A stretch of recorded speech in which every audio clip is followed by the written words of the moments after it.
Hello students, I welcome you all for this afternoon session. So let us continue chapter 4. Now we are going to discuss the topic process management. We are continue the user interface. After that we have a memory management.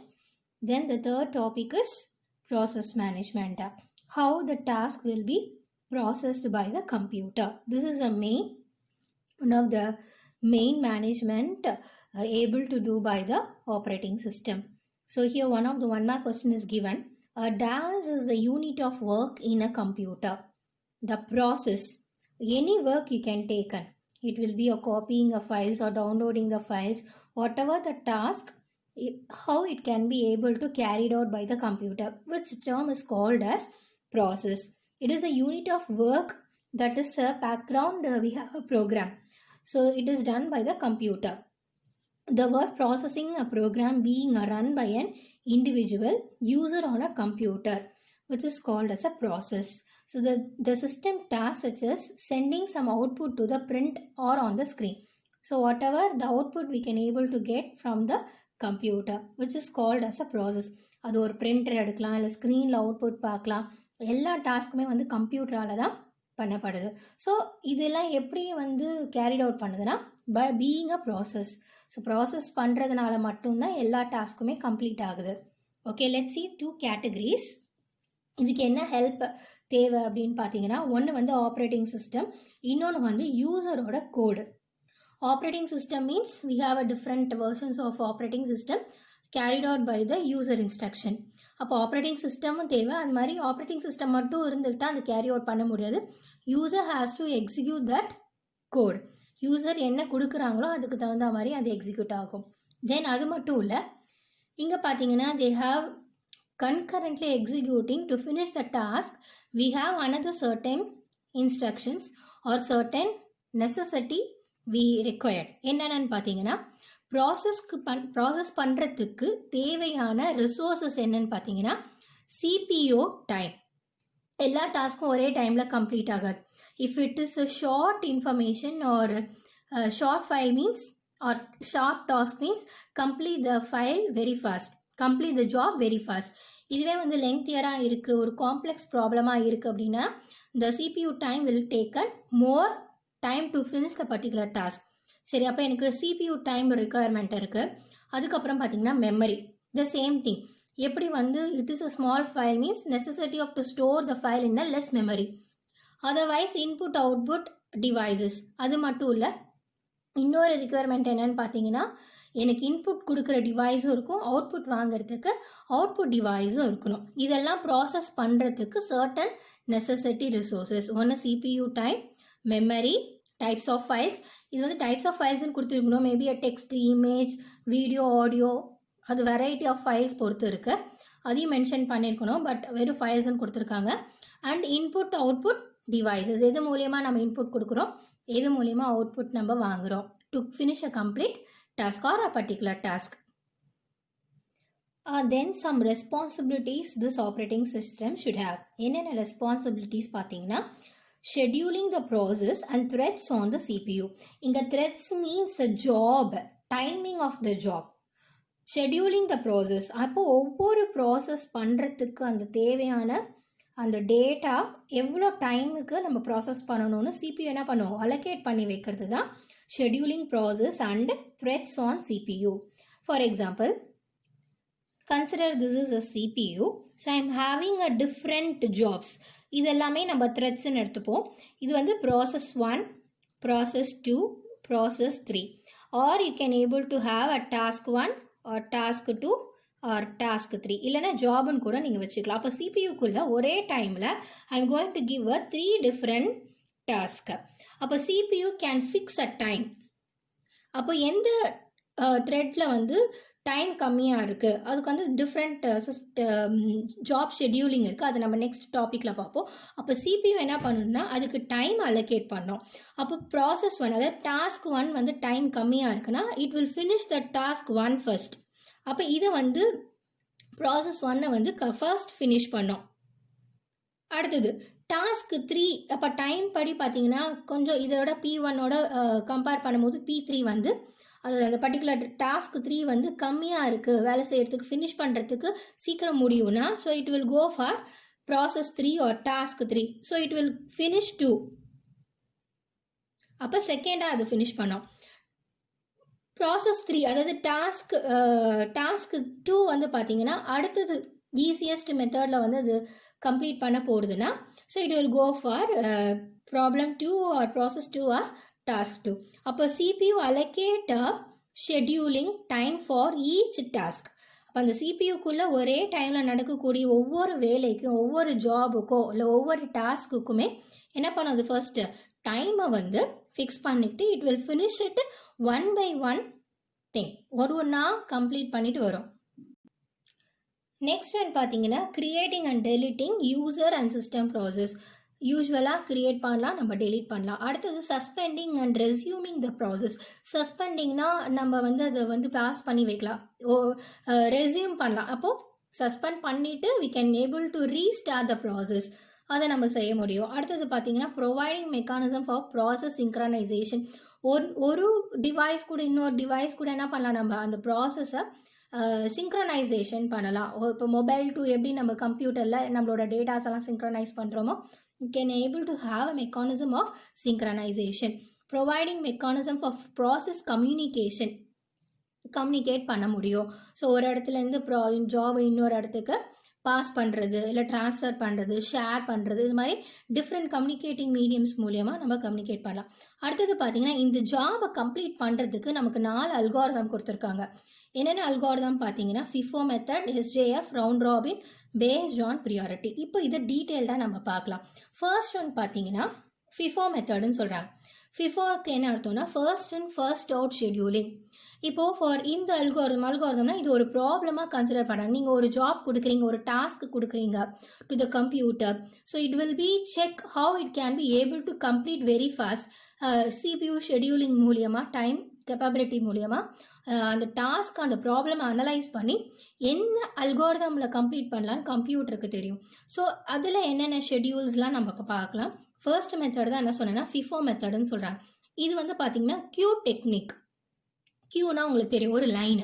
For example புக்கில் என்ன example கொடுக்குறாங்கன்னா, a student standing in a queue to get correction for their teacher. இப்போ ஒரு note புக்குக்கு correction வாங்குறதுக்கு students ஒரு க்யூவில் நிற்கிறாங்க. இப்போ க்யூவில் வந்து ஃபர்ஸ்ட் யார் வந்து கரெக்ஷன் வாங்குவா, those the person who are standing in the first க்யூவில் ஃபர்ஸ்ட் பர்சன் யார் நிற்கிறாங்களோ the teacher would correct the particular notebook for the particular student who standing in the first in the Q.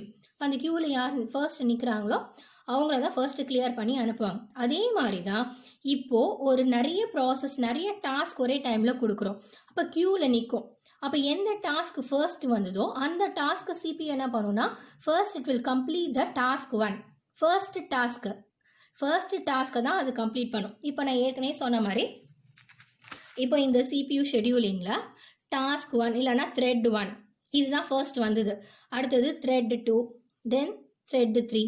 அப்போது இந்த க்யூவில் எந்த thread first இருக்கோ இதை தான் ஃபர்ஸ்ட் கம்ப்ளீட் பண்ணும். இது கம்ப்ளீட் பண்ணி முடிஞ்சதுக்கப்புறம் டாஸ்க் 2, இது முடிஞ்சதுக்கப்புறம் டாஸ்க் 3. ஸோ இது வந்து டைம் பார்க்காது. இப்போ நம்ம CPU டைமில் என்ன பண்ணும், எந்த டாஸ்க் வந்து ஃபர்ஸ்ட் சீக்கிரமாக முடிக்க முடியுமோ அதை ஃபர்ஸ்ட்டு CPU எடுத்து பண்ணணும்னு சொன்னோம் இல்லையா. ஆனால் FIFO மெத்தடில் வந்து காம்ப்ளெக்ஸ் மெத்தடாக இருந்தாலும் சரி, it will be time taken more அப்படி இருந்தாலும் சரி, so it will done the task 1 first, then it will go back to the task 2, அதுக்கப்புறம் தான் டாஸ்க் 3 கம்ப்ளீட் பண்ணும். So technically the process that enters the queue first is executed the first in CPU, then it follows the next and so on. அடுத்தது பார்த்தீங்கன்னா shortest job first scheduling. இப்போ நான் ஏற்கனவே உங்களுக்கு இந்த மெத்தட் தான், எது சீக்கிரமாக டைமில் சீக்கிரம் முடியுதோ அதை தான் ஃபர்ஸ்ட் அது சால்வ் பண்ணணும்னு சொன்னேன். அதே தான் என்ன சொல்கிறாங்கன்னா SJF மெத்தடுன்னு சொல்கிறாங்க. So this algorithm works based on the size of the job. நம்ம கொடுக்கக்கூடிய ஜாபோ அந்த டாஸ்க்கோ டைம் பேஸ் பண்ணி அந்த CPU அதை கம்ப்ளீட் பண்ணும். For example job A and job B. இப்போ ஒரு டாஸ்க் கொடுக்குறாங்க, அதுக்கு A Bன்னு அனலைஸ் பண்ணுறாங்க.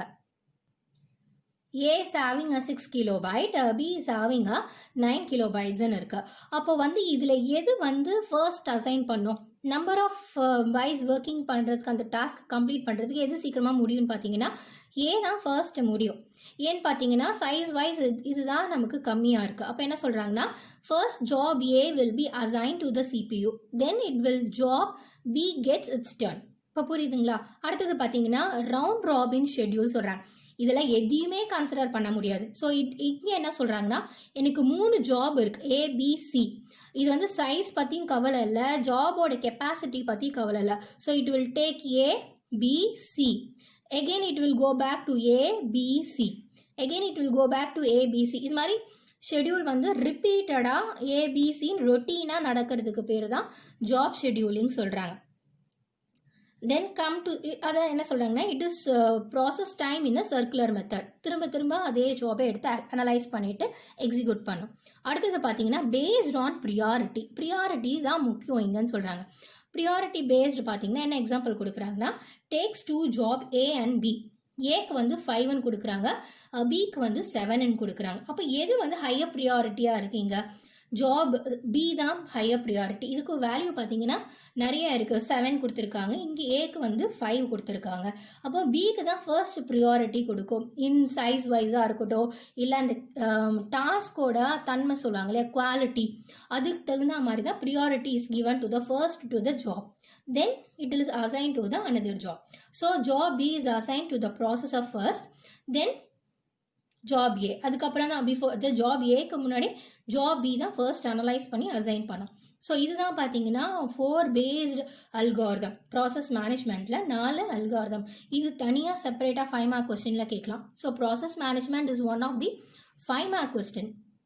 அப்போ ஃபிஃபோலேருந்து நம்ம எக்ஸ்பிளைன் பண்ணோம். ஸோ 5 மார்க்கு ஞாபகம் வச்சுக்கோங்க. So very important question. Up to you have to write this based on priority. Next method என்னன்னு பார்க்குறோம், செக்யூரிட்டி மேனேஜ்மெண்ட்.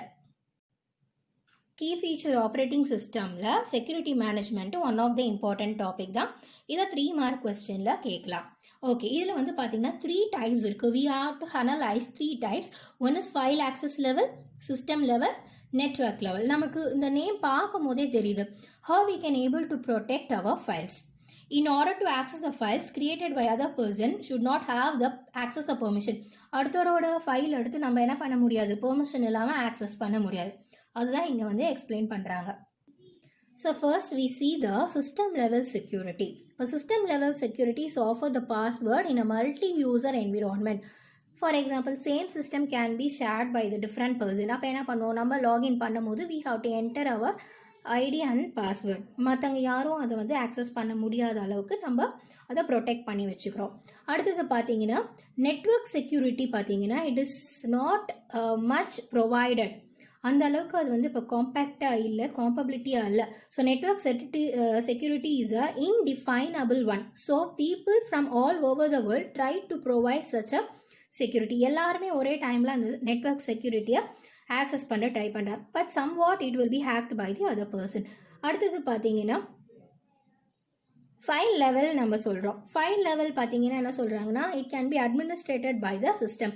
நம்ம ஒரு தனிப்பட்ட ஒரு ஃபைலுக்கு கூட என்ன பண்ணலாம், நம்ம we have to able to protect. அந்த பர்டிகுலர் ஃபைலுக்கு கூட நம்ம பாஸ்வேர்ட் போட்டு செட் பண்ணிக்கலாம். Though other person cannot be able to access without our permission. Next one is fault tolerance. So which is not explained in the detailed format. Fault tolerance என்னன்னு பார்த்தீங்கன்னா one of the ability of a system to continue the functioning in the event of some failure. ஏதாவது ஒரு சின்ன ஒரு ஃபெயிலியராக இருந்தால் கூட அதோட part என்ன பண்ணுவோன்னா கொஞ்ச நேரத்துக்கு அது ஸ்டேபிளாக வச்சுட்டு it automatically retain from the starting position resume ஆகும். So it will be able to start working, அதோட ஸ்டாப் ஆகாது. ஸோ ஃபால்ட் டாலரன்ஸ்னால் it automatically runs the system in better functioning. Then we can able to move on to the file management system. This is one of the very important topic, file management. So it handles the data in a storage technique. Any files takes is a music file or data or a text file or any kind of file, we need a memory to store our files. How it is possible to storing the files? So operating system manage files, folders and directory system on a computer. So அப்போ நம்ம file management systemல பார்த்தீங்கன்னா so computer has a directory system. நீங்கள் பார்த்துருப்பீங்க my கம்ப்யூட்டருக்குள்ளே பார்த்தீங்கன்னா நிறைய drives இருக்கும். the hard disk can be divided into different directories. இப்போ ஒவ்வொரு directoriesக்கும் we have a limited number of bytes to split it a different directory. ஒவ்வொரு directory இவ்வளோதான் மெமரின்னு சொல்லி ஸ்ப்ளிட் பண்ணி இருக்கும். Any type of data in a computer store in the form of files. இப்போ ஒவ்வொரு ஃபைலும் பார்த்தீங்கன்னா நம்மளோட டேட்டாஸ்லாம் எப்படி ஸ்டோர் பண்ணுறோன்னா இந்த மெத்தட் ஆஃப் ஃபைல்ஸ் அப்படி இல்லைன்னா ஃபோல்டர்ஸ் அதெல்லாமே எதில் ஸ்டோர் ஆகிருக்குன்னா டிஃப்ரெண்ட் டேரக்டரிஸில் ஸ்டோர் ஆகிருக்கும். ஸோ இந்த மாதிரி டிஃப்ரெண்ட் டேரக்டரிஸில் அந்த மெமரியில் ஸ்டோர் ஆகிறதுக்கு பேர் ஃபைல் அலோகேஷன் டேபிள்னு சொல்கிறோம். In short we can able to call as a FAT. இப்போ இது எப்படி ஸ்டோர் ஆகுது, எந்த மெத்தடில் இது ஸ்டோர் ஆகுதுன்னு பார்த்தீங்கன்னா ஈச் ஃபைல் கேன் பி, அதாவது இந்த மெமரியில் ஸ்டோர் ஆகும்போது each file can be have a file name. இப்போ நம்ம சாதாரணமாக ஸ்டோர் பண்ண போகிறதில்ல. So we can give a file name. அதோட டைப் பார்த்தீங்கன்னா டெக்ஸ்ட் இல்லைன்னா பைனரி ஃபார்மேட்டில் இருக்கும். ஸோ என்ன டைப் ஆஃப் ஃபைல் அது, மியூசிக் ஃபைலா இல்லை பிஎம்பி ஃபைலா .txt ஃபைலா, இப்போ என்ன ஃபார்மேட் ஆஃப் ஃபைலுன்றது நமக்கு தெரியணும். அது மட்டும் இல்லை அந்த ஃபைலோட சைஸ், எல்லா ஃபைலும் சேம் சைஸில் இருக்காது. 1 KB இருக்கோ இல்லை 1 byte of information of data can be store in a file. இந்த மாதிரி டிஃப்ரெண்ட் சைஸஸில் இருக்கும். அது மட்டும் இல்லை மெமரியில் ஸ்டோர் ஆகும்போது ஒரு ஃபைலோட ஸ்டார்டிங் அட்ரஸ் நமக்கு கண்டிப்பாக தெரியணும். அண்ட் ஆக்சஸ் மோட், இப்போ ஒரு ஃபைலை நம்ம ரிட்ரைவ் பண்ணுறோன்னா டிஃப்ரெண்ட் மெத்தட்ஸில் நம்ம அதை வந்து ரிட்ரைவ் பண்ண முடியும். எப்பயாவது 1 month கழிச்சோ 1 week கழிச்சோ என்ன பண்ணுறோம், நம்ம we are taking the file for our own use. அப்போ ரிட்ரைவ் பண்ணும்போது ஆக்சஸ் மோடுன்னு ஒன்று சொல்கிறாங்க. ஆக்சஸ் மோடில் என்ன மாதிரியான நம்ம அந்த ஃபைலை வந்து ரிட்ரைவ் பண்ணலாம். Again we can repeatedly taken from the computer. எப்படின்னு பார்த்தீங்கன்னா நிறைய மெத்தட் சொல்கிறாங்க. இதை டீட்டெயில்டாக எக்ஸ்பிளைன் பண்ணல, ஜஸ்ட் நேம் மட்டும் கொடுத்துருக்காங்க. Sequential, index, both index and sequential, direct and relative. இப்போ ஃபார் எக்ஸாம்பிள் சீக்வென்ஷியல்னா ஆர்டராக, இப்போ நம்ம தேடுற ஃபைலு எங்கேயோ ஒரு இடத்துல இருக்கும், ஆனால் நம்ம தேடும்போது சீக்வென்ஷியல் ஆர்டரில் அது தேடி எடுக்கும். Sequential starting from the first file up to last, அதில் இன்பிட்வீன் நம்ம ஃபைல் எங்கே இருக்கோ அதை தேடி எடுக்கும். ஸோ அடுத்தது பார்த்தீங்கன்னா இண்டெக்ஸ், ஏதாவது ஒரு நம்பர் ஏதாவது பேஸ் பண்ணி அந்த ஃபைலை ரிட்ரைவ் பண்ணலாம், அது பேர் இண்டெக்ஸ்னு சொல்கிறோம். இது மாதிரி டிஃப்ரெண்ட் மெத்தடாலஜி இருக்குது ஃபைலுக்கு. அதே மாதிரி so this file manager operating system help to create, edit and copy, allocate the memory in a files. அப்போது இது மட்டும் இல்லை, we can also have a copy. Again we can able to copy the files. For example this is the file allocation table. இதுதான் file allocation table ஞாபகம் வச்சுக்கோங்க. இது பார்த்தீங்கன்னா இது வந்து மெமரி லொக்கேஷன். இப்போ ஒவ்வொரு மெமரி லொக்கேஷனுக்கு என்ன இருக்கும்னா நமக்கு ஒரு அட்ரஸ் இருக்கும். இந்த அட்ரஸ்க்கு பேர் என்னன்னு சொன்னேன்னா memory address. Already I told you that. So the memory address started from null value 0 1 2 3 அப்படின்னு நிறைய போயிட்டே இருக்கும். ஃபார் எக்ஸாம்பிள் இப்போ நான் ஒரு ஃபைலை வந்து ஸ்டோர் பண்ண போகிறேன். அப்போ என்ன இருக்கும், கண்டிப்பாக எனக்கு ஃபைல் நேம் இருக்கும். ஃபைல் நேம் பார்த்தீங்கன்னா file.dat. அடுத்தது பார்த்தீங்கன்னா ஸ்டார்ட். இப்போ இதில் என்னோட லொக்கேஷன் வந்து நான் ரிட்ரைவ் பண்ணும்போது ஸ்டார்ட் ஆஃப் த ஃபைலோட லொக்கேஷன் பார்த்தீங்கன்னா 40ல் ஸ்டார்ட் ஆகுது. அப்போ 40ன்ற அந்த இண்டெக்ஸ்டு அந்த அட்ரஸில் போயிட்டு அந்த ஃபைலை ரிட்ரைவ் பண்ணோம். இப்போது இது ஸ்டார்டிங் ஆஃப் ஃபைல். SOF அப்படின்னா அந்த ஃபைல் ஷுட் பி ஸ்டோர்ட் இந்த particular location in memory location called number 40. அப்போ அந்த லொக்கேஷன் வந்து அது ரிட்ரைவ் பண்ணோம். ஸோ SOFனா ஸ்டார்டிங் த ஃபைல். இப்போது இந்த ஒவ்வொரு பிளாக்கும் மெமரி லொக்கேஷன் பார்த்தீங்கன்னா it will hold 12 to maximum 12 சொல்ல முடியாது, maximum 16 bits of information can be store in each block. ஒவ்வொரு பிளாக்குள்ளேயும் பார்த்தீங்கன்னா எத்தனை பிட்ஸ் ஆஃப் இன்ஃபர்மேஷன் ஸ்டோர் பண்ணலாம், மினிமம் பார்த்தீங்கன்னா 12 to மேக்ஸிமம் 16 வரைக்கும் ஒரு பிளாக்ல நம்ம ஸ்டோர் பண்ணி வைக்கலாம். அப்போ 16 போது எத்தனை பைட் ஆஃப் இன்ஃபர்மேஷன் வருதோ 2 bytes. அப்போ each block can hold 2 bytes of information. எப்படி 2 bytes சொல்கிறேன்னா உங்களுக்கு ஆல்ரெடி அந்த டேர்ம் தெரியும். 8 bits 8 bitsன்றது என்னது 1 byte. அப்போ 2 bytesனா டோட்டலி எவ்வளோ பிட்ஸ் இருக்கலாம், நமக்கு 16 bits வரைக்கும் இருக்கலாம். அப்போது என்னோட பர்டிகுலர் ஃபைல் பார்த்தீங்கன்னா எங்கே முடியுதுன்னா எண்ட் ஆஃப் ஃபைல் வந்து பார்த்தீங்கன்னா EOFன்றது end of file. Up to index வந்து அதாவது என்னோட மெமரி லொக்கேஷன் பார்த்தீங்கன்னா 46. அப்போ என்ன பண்ணும், என்னோட பர்டிகுலர் ஃபைல் வந்து இவ்வளோ கன்சிக்யூட்டிவ் எலமெண்ட்ஸாக மெமரியை அலோகேட் பண்ணி வைக்குது. So 40 to 46. அப்போ டோட்டலாக எவ்வளோ பைட்ஸ் இருந்திருக்கும் இந்த ஃபைல் ஃபார்மேட் பார்த்தீங்கன்னா ஈச் வந்து 2 bytes. அப்போ 2 4 6 8 10 12 14. அப்போ 14 bytes of this file should content. அப்போ இவ்வளோ 14 bytes ஆஃப் இன்ஃபர்மேஷன் ஒரு ஃபைலில் இருந்துச்சு அப்படின்னு சொன்னாக்கா, இப்போ இதுலேருந்து இது வரைக்கும் ஃபார் எக்ஸாம்பிளுக்கு தான் சொல்கிறேன் இது. So it will allocate that particular memory location in consecutive manner. அப்போ இது மட்டும் முடிஞ்சிடாது, இங்கே 2 byte தான் என்னால் ஸ்டோர் பண்ண முடியும். So it automatically move ons to the next location and next location and so on where the particular file can be end. ஓகேவா? இதில் பார்த்தீங்கன்னா நிறைய சொல்லுவாங்க டெய்லர், ஏன்னா ஒன்று அடுத்தடுத்து ஃபிக்ஸ் பண்ணுறதுக்கு there having some number system. இப்போ நம்பர் சிஸ்டமும் இருக்குது நமக்கு, அது நான் டீட்டெயில்டாக போகல. So this is somewhat example of a file allocation table. Next topic என்னன்னு பார்த்தீங்கன்னா மல்டி ப்ராசஸிங். இந்த multi processing means which is also called as parallel processing. parallel processingனா ஒரே டைமில் நம்ம டிஃப்ரெண்ட் ஜாப்ஸ் அனலைஸ் பண்ணுறது. ஒரு time for example downloading the file, hearing the song or taking the print outs. அப்போ ஒரே டைமில் டிஃப்ரெண்ட் ஆக்ஷன்ஸ் பண்ணுறோம். அப்போ நம்மளோட processes having the capacity to do the parallel processing. அப்போ அந்த அளவுக்கு நம்மளோட ஆப்ரேட்டிங் சிஸ்டம் கேப்பபிளாக இருந்தால் மட்டும்தான் நம்மளால் மல்டி ப்ராசஸிங்கை ஆக்டிவேட் பண்ண முடியும். ஸோ என்ன சொல்கிறாங்கன்னா, the processor works on different parts of the same task, one or more different actions. அது சேம் டாஸ்க் டிஃப்ரெண்ட் ஆக்ஷன்ஸில் அது பண்ணும். since which is have a high speed or increasing the power of computing. Maybe நம்மளோட hardware part வந்து hardware technology வந்து இம்ப்ரூவ்மெண்ட்டாக இருந்தாலும் we can able to do such actions we can able to go for a multi processing. அடுத்தது என்னன்னு சொல்கிறாங்கன்னா time sharing. நம்ம அங்கே threads பார்த்தோம்ல, CPU ஷெட்யூலிங் த்ரெட்ஸ் ஆன் சிபியூன்னு பார்த்தோம் இல்லையா, அது பேஸ் பண்ணி தான் இங்கே டைம் ஷேரிங் கொடுத்துருக்காங்க. So this is one of the feature of operating system. So use to execute the multiple task கன்கரண்ட்லினா ஒரே டைமில் மல்டிபிள் டாஸ்க்கை பண்ணக்கூடியது. அதுதான் multiprocessing or parallel processing சொன்னோம். அதுக்கு என்ன பண்ணணும்னா டைம் எப்படி அலோகேட் பண்ணுறதுன்றது தான் இது டாபிக். ஸோ என்ன சொல்கிறாங்கன்னா, this division of time is called as time sharing. அப்போ ஒவ்வொரு ப்ராசஸுக்கும் என்ன பண்ணும், CPU வந்து டைமை வந்து பிரித்து கொடுத்துரும். So this particular task can have this amount of time. இப்போ 5 minutes 2 minutes 3 minutes டாஸ்க்கை பொறுத்து டைமை வந்து பிரித்து கொடுத்துட்டு it able to process to the work.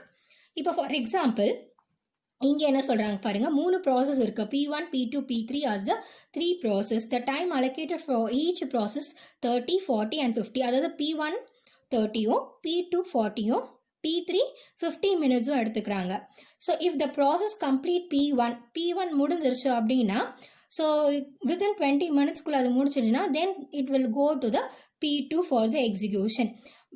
If the process P2 could not able to complete within 40 minutes. ஏன்னா P2க்கு கொடுத்த time பார்த்தீங்கன்னா 40 minutes, ஆனால் அதுக்குள்ளேயே அது முடிக்க முடியல அப்படின்னு சொன்னாங்கன்னா, so then the current process will be past.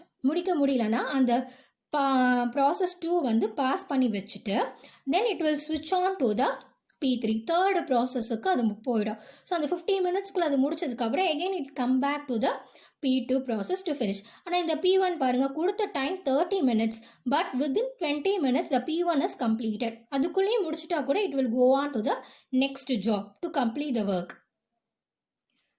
Next we are going to discuss the topic distributing operating system. So one of the 5 mark question, book back question கூட. So distributed operating systemனா we need a network to share our files. எப்படி நம்மளோட ஃபைல்ஸை share பண்ணுவோம், அடுத்தவங்களுக்கு எப்படி share பண்ண முடியும், by using a network or internet or intranet. நமக்கு இன்டர்நெட்னா எல்லாருக்குமே மீனிங் என்னன்னு புரியும். So using a network connection we can able to transfer our information one person to another person. இது வந்து வேர்ல்டு வைடாக நம்மளோட டேட்டாஸை ட்ரான்ஸ்ஃபர் பண்ண முடியும். பட் இன்ட்ராநெட்டுன்றது பார்த்தீங்கன்னா அனதர் டேர்ம். இன்ட்ராநெட்னா ஒரு குரூப் ஆஃப் பீப்புள்ஸ்க்கு மட்டும்தான் அதை என்ன பண்ண முடியும், நம்மளோட டேட்டாஸை ஷேர் பண்ண முடியும். For example if you are running a company, அந்த கம்பெனி ஒர்க் பண்ணக்கூடிய பர்சன்ஸ்க்கு மட்டும்தான் உங்களோட டேட்டாஸை ஷேர் பண்ணுவீங்க. ஸோ கம்பெனி பேஸ்டு இல்லாத பர்சன்ஸ்க்கு நம்ம கண்டிப்பாக நம்மளோட டீட்டெயில்ஸை ஷேர் பண்ண மாட்டோம். அதே மாதிரி தான் இப்போ ஒரு ஆர்கனைசேஷன் இருக்குது, you can able to transfer your confidential files only to your persons who are working in your organisation or institution. மற்றவங்களுக்கு நம்ம ட்ரான்ஸ்ஃபர் பண்ண மாட்டோம். ஸோ இன்டர்நெட்னா அப்படி கிடையாது.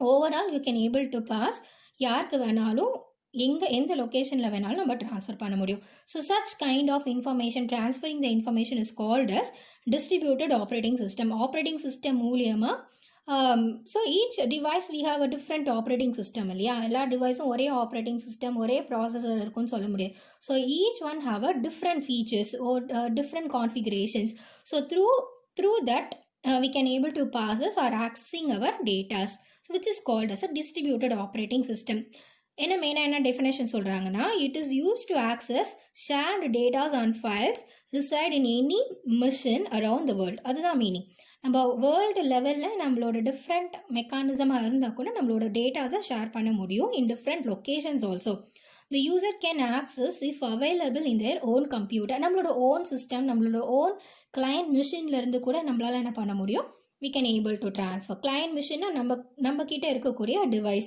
அது கம்ப்யூட்டராக இருக்கலாம் இல்லை மொபைல் ஃபோனாக இருக்கலாம் அப்படின்னா லேப்டாப்பாக இருக்கலாம் எனி பர்சனல் டிஜிட்டல் அசிஸ்டன்ஸாக இருக்கலாம் you can share your datas to world level சரி இதுக்கு என்னென்ன அட்வான்டேஜஸ் இருக்குது டிஸ்ட்ரிபியூட்டட் ஆப்ரேட்டிங் மூலயமா என்னென்ன அட்வான்டேஜஸ் இருக்குது பார்த்தீங்கன்னா so user can in a own location to bosses over through the internet அவங்க இருந்த இடத்துலேருந்தே பாஸ் பண்ண முடியும் so easily added the network இல்லையா நம்ம ஈஸியாக நமக்கு ஷேர் பண்ணணும்னா நம்மளோட நெட்ஒர்க் ஈஸியாக ஆக்சஸ் பண்ண முடியும் so provides the interaction with customer and clients இப்போ ஒரு ஆர்கனைசேஷனாக இருந்துச்சுன்னா உங்களோட இன்ஃபர்மேஷனை ஈஸியாக உங்களோட கஸ்டமர்ஸ்க்கும் கிளையன்ஸ்க்கும் ஷேர் பண்ண முடியும் so reduce the load on the host computer அதனால் இது ஹாஸ்ட்னு என்னென்னா ஒவ்வொரு கம்ப்யூட்டரும் கண்டிப்பாக உங்களோட நெட்ஒர்க் இருந்தால் மட்டும்தான் you can able to share your datas அப்போது அதனால் ஷேர் பண்ணும் போது உங்களால் உங்களோட ஒர்க்லோட கம்மி பண்ண முடியும் so these are the some of the advantages of distributed operating system இதை தவிர பார்த்தீங்கன்னா நமக்கு நிறைய ஆப்ரேட்டிங் சிஸ்டம்ஸ் இருக்குது யூனிக்ஸ் மைக்ரோசாஃப்ட் விண்டோஸ் இருக்குது லினிக்ஸ் இருக்குது iOS இருக்குது ஆண்ட்ராய்டு இருக்குது இதெல்லாம் பார்த்தீங்கன்னா ப்ராமினென்ட் ஆப்ரேட்டிங் சிஸ்டம்னு சொல்கிறாங்க எல்லாமே வந்து பார்த்தீங்கன்னா கை பேஸ்டு ஆப்ரேட்டிங் சிஸ்டம் தான் so GUI based operating system means user friendly அப்படின்னு சொல்கிறாங்க So that's all students. So up to this you can learn for your examination for this lesson. So இதுக்கப்புறம் old book வச்சுருக்கவங்க பார்த்தீங்கன்னா இன்னும் 2-3 topic இருக்கும் அது நமக்கு தேவையில்லை புது எடிஷனில் 2020 எடிஷனில் பார்த்தீங்கன்னா இது வரைக்கும் தான் நமக்கு புக்கில் இருக்குது so you can learn up to this topic okay so distributed operating system is very important 5 mark question so please thorough it we can continue the next lesson in next session thank you so much